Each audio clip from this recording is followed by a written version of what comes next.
Welcome back to Adventures of a Black Belt Sommelier. Glad to have you join me this morning or whenever you see this. I made a dish last night that was really, really wonderful for dinner and very simple. I thought I'd share the recipe with you. It was beef short ribs braised in red wine. Couldn't be simpler. Um, Use a Dutch oven. I have a Le Creuset Dutch oven, which I really love, big enough to hold the short ribs without having them crowded in the pan. Um, Heat some olive oil, hot, pretty hot, and season the short ribs with salt and pepper, freshly ground pepper.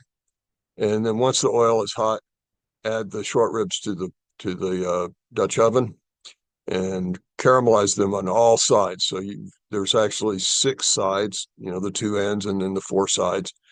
Caramelize them pretty dark. You want them to be pretty dark because that creates deep, rich flavor. Remove them, set them aside just on a plate or something, and then add some butter to the oil.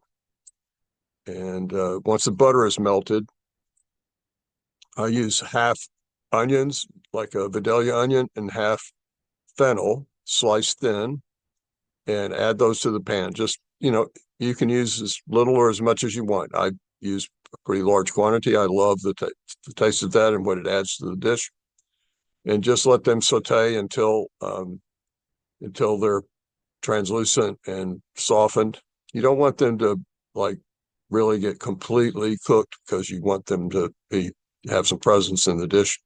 Once the fennel and onions are pretty much to the point where you want them to be, add a little chopped garlic to the pan, add the short ribs, just put them on top of the onions and fennel, and then fill the Dutch oven with half red wine and half beef stock.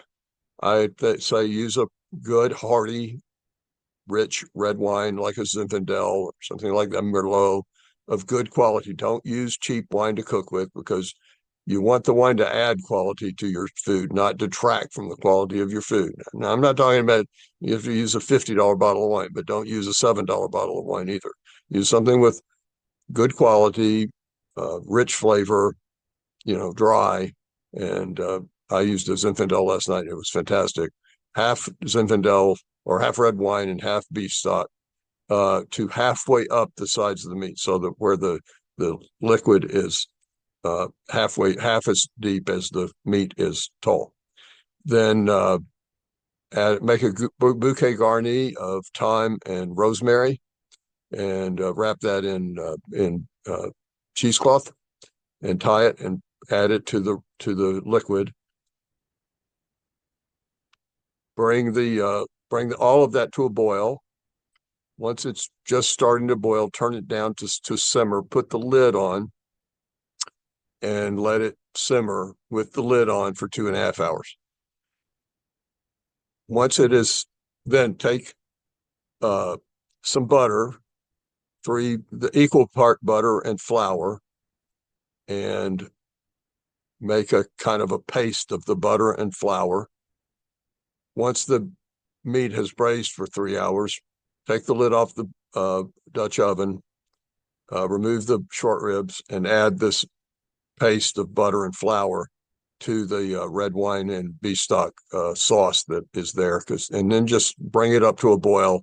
Let it boil for a few minutes. It'll thicken up and be a lot more delicious. Once the sauce is thickened a little bit, add the meat back to the pan, to the Dutch oven. Turn the heat down so it's just simmering again, and you're just going to leave it in there long enough to get the meat hot again.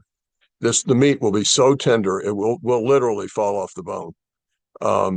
It will be tender and juicy and moist and delicious. It'll be delicious from the fennel and onions. It'll be delicious from the garlic. It'll be delicious from the red wine. It just is just you're gonna knock your socks off. It's gonna be so delicious, and what a simple dish. I make brown Tex-Mati rice to serve it on. I really love that. I love that type of rice. but any kind of whatever your favorite rice is, serve it on that, ladle the sauce over it, a green vegetable like fresh asparagus or something. If you use Zinfandel to make the sauce, have a good Zinfandel with it. Any kind of hearty, rich red wine would be good. A Cote d'Aron, a Cabernet Sauvignon, just something of good quality, and you have a feast. You just have a feast. Your friends, your people you love, the people you care about, you serve them this, they're going to just thank you from the bottom of their hearts. Good luck with that. Thanks for tuning in to Adventures of a Black Belt Sommelier, and have a great Sunday.